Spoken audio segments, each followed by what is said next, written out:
programme de ce nouveau Bordeaux Actu, rencontre avec Mauro Ceballos, auteur de la première bande dessinée peinte avec du vin, l'agenda de la semaine et le clip De main en main réalisé par Brul Vidéo. Pour l'artiste chilien Mauro Ceballos, qui vit aujourd'hui à Bordeaux, la peinture au vin a tout changé. Son histoire, comme celle de son pays, est étroitement liée à celle de notre belle endormie. Je viens de Santiago du Chili et moi je suis en France depuis l'année 2003, donc aujourd'hui depuis 18 ans. J'ai fait les études de Beaux-Arts au Chili et après on a eu la possibilité de faire un Erasmus. J'ai choisi Bordeaux parce que j'ai vu que c'était la capitale mondiale du vin.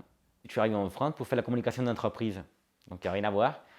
Et suite à ça, j'ai arrêté mes activités de tout ce que j'avais étudié, tout ce que je connaissais, et pour me dédier à la musique, parce que je joue la batterie depuis mes 10 ans, jusqu'à ce que ma première fille est née. Donc là, c'était l'arrêt définitif de cette vie musicale d'avant.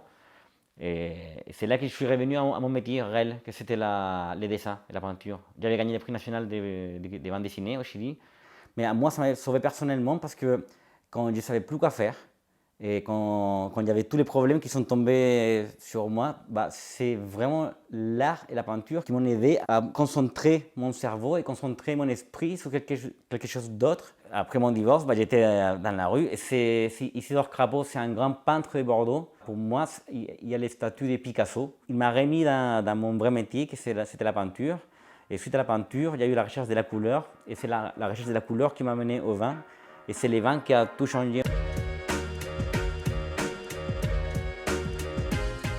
Depuis 2011 que j'ai fait des tests du vin. À l'époque, on avait un groupe, nous avons fait un album. J'avais dessiné la pochette et on cherchait si on faisait la couleur soit avec des couleurs de graphisme de l'ordinateur, soit à l'aquarelle. On cherchait la couleur des Bordeaux. Et l'évidence, bah, lui m'a dit, bah, essayez avec du vin. Donc il a inventé cette technique pour peindre du vin parce que ça n'existait pas, donc personne ne pouvait m'expliquer. Les blancs, ils ne marchaient pas, les rosés, ils ne marchaient pas non plus. Donc depuis, je teste toutes les différentes tonalités de vin rouge. C'est l'étannage en fait, c'est l'étannage naturel qu'on ne trouve pas forcément dans les autres peintures. Il faut savoir que les vins, c'est une peinture qui prend un an pour les faire. Donc on ne voulait pas les toucher, on voulait garder le respect absolu. Donc la technique, c'est la superposition des couches. Et après, bah, c'est beaucoup de temps. Parce qu'entre une couche et une autre, il faut que ça sèche. Sinon, l'étannage, il ne rentre pas dans la feuille. Il faut savoir que les vins, c'est une peinture extrêmement économique. Aujourd'hui, surtout que c'est la mode les bio, les vignerons ils utilisent de plus en plus moins des éléments toxiques, des pesticides, tout ça. Et quand tu achètes une peinture normale, c'est gouré de chimiques. Et en plus, il n'y a pas de gaspillage. Quand tu fais un tableau avec la peinture à l'huile ou la peinture acrylique, il y a toujours un bout de peinture qui reste dans la palette. Les vins, non, les vins qui restent dans ton verre, tu as fini de peindre, tu les vois. J'ai toujours travaillé avec de la couleur, des différentes peintures, des techniques différentes aussi. Il faut diversifier l'affaire. Maintenant, si tu restes collé toujours dans la même chose, bah après, au bout d'un moment, c'est chiant, quoi. C'est comme manger tous les jours la même assiette. Par contre, j'y reviens toujours à l'affaire du vin, parce que c'est vraiment les thèmes qui me tiennent plus au cœur de tous les restes. Il y a beaucoup de gens qui parlent du vin. Moi, j'ai repéré 7 déjà, 7 personnes. Donc, on n'est pas les uniques. Par contre, on est les uniques qui ont amené l'affaire de la peinture au vin assez loin.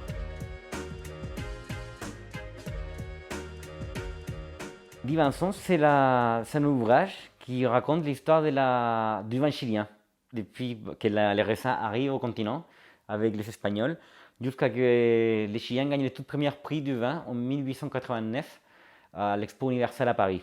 Mais aussi, c'est vraiment l'histoire du pays, de quelle façon nous sommes devenus indépendants, de quelle façon la nation a été créée. Les Chiliens ils sont venus à Bordeaux acheter en 1855 tous les cépages de Bordeaux. Après, en 1867, il y a eu une maladie, la phylloxéra, qui a ravagé les vignobles bordelais. Donc du coup, les Bordelais s'étaient contraints à retourner au Chili et à aller chercher ces anciens clients pour pouvoir réacheter tous les cépages et replanter tous les Bordelais. Donc aujourd'hui, quand tu vois les grands crus classés, bah, c'est des petites pieds de vigne chiliens en fait. Pour faire toute la BD, les 45 pages, j'ai dépensé 3 quarts d'une bouteille. Ils nous ont créé un film d'animation avec l'objectif de créer un spectacle vivant grand public, qui est dans un nouveau concept qui s'appelle une BD concert, par contre dans un autre délire, avec une couleur monochromatique pour rester dans l'ancien visuel du cinéma premier. Et après aussi on a du pain, parce qu'ils nous ont créé Divan Pain avec une boulangerie. Et après il y a un pâté aussi, Divan Pâté, et donc il y a du vin dans les pâtés. tout, quoi, les films, tout est fait en autoproduction. On n'a pas voulu vendre ça ni laisser toute cette affaire à des boîtes privées ni à des maisons éditoriales. Et ça te donne une liberté complète de faire ce que tu veux. Et quand tu n'es pas pressé en fait pour faire ton travail, bah, tu le fais mieux parce que tu dois rendre compte à personne. Dans l'agenda de la semaine, du théâtre improvisé, une exposition à ciel ouvert sous forme de balade et un atelier de création de livres pour enfants. Pour garder le contact avec le théâtre, le Café Improvidence de Bordeaux donne 3 spectacles en ligne les jeudi 11, vendredi 12 et samedi 13 février à 21h à retrouver sur impronlife.mapado.com. Le jeudi, vous pourrez assister au spectacle amusant Monopoly dont les décisions prises par les joueurs révèlent tension et vérité. Le vendredi, des comédiens se changeront en chroniqueurs pour analyser les actualités et en déduire la fin du monde. Enfin, le film improvisé Casting se déroulera le samedi. Un réalisateur castera les acteurs et, suite à un court entracte, comédiens et techniciens improviseront sur le synopsis du réalisateur en 30 minutes. Les spectateurs pourront aussi interagir par un chat en ligne pour suggérer des idées et une réduction de 15% sur la place de 8€ est disponible avec le code NEWIMPRONLIFE15. Pour continuer à faire vivre la culture, le réseau artistique fédérateur utopique RAFU organise la seconde édition de son exposition participative Œuvre à la porte, à ciel ouvert de Floirac-à-Bègle en passant par Bordeaux-Bastide. Cette balade artistique réunit déjà plus de 30 artistes de la métropole et chaque personne qui le souhaite peut retirer une œuvre à l'association Le RAFU pour l'entreposer devant chez elle. Assistez à l'atelier de création de mini-livres organisé par le Labo, l'atelier bordelais, en duo parents-enfants entre 1 et 5 ans ce jeudi à 10h30 à la librairie des Chartrons. Les enfants découvriront un ensemble de jeux et de livres de Bruno Munari. Ils pourront ensuite créer leurs propres livres à l'aide de différents papiers à partir de leur propre histoire. Nous terminons ce Bordeaux Actu avec le clip de la semaine, De main en main, réalisé par Brawl Vidéo avec les étudiants en STAPS de Bordeaux. Cette vidéo s'inscrit dans le projet Dansons vers 2024 de la Fédération française de sport universitaire qui vise à engager les étudiants dans la dynamique olympique et paralympique par la danse. Bonne semaine sur Bordeaux Replay. Danser Paris 2024, c'est l'envie de partager avec vous une histoire, des valeurs, des émotions.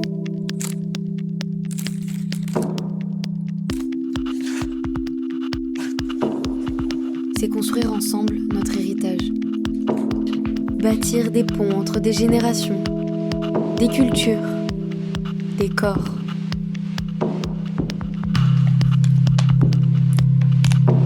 C'est rêver d'harmonie plus que d'unisson. Nous voulons appartenir à cette histoire qui s'écrit à plusieurs, avec nos différences et notre identité commune.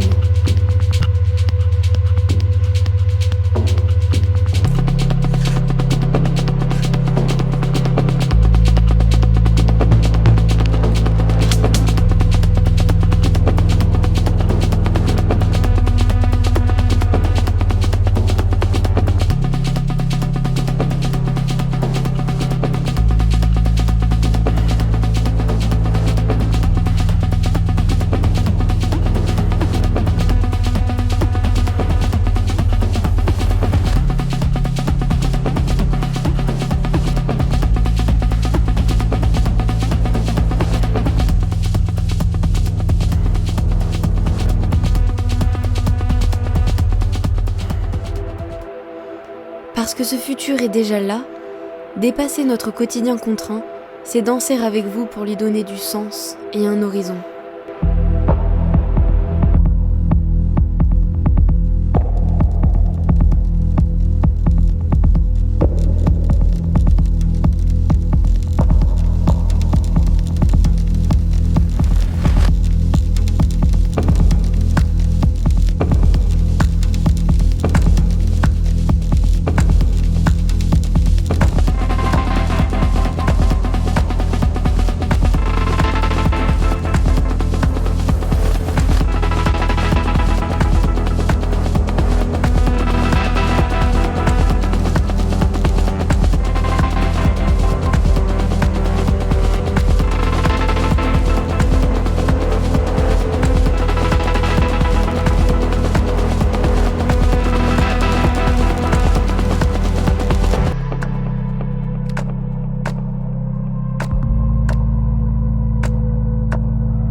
Danser 2024, c'est aussi faire corps avec un patrimoine artistique et culturel fort qui, le temps d'instants suspendus, redéfinit les espaces et les frontières.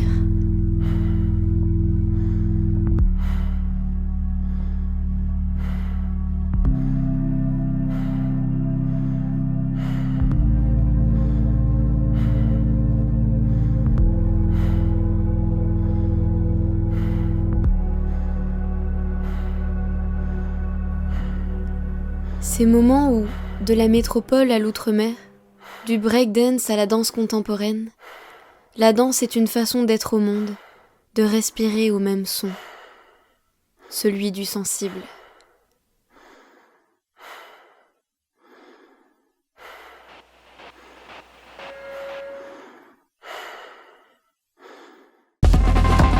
Parce que danser, c'est faire un pont entre les arts. Nous défendons avec Aragon la conviction que, je cite, « L'avenir, c'est ce qui dépasse la main tendue ».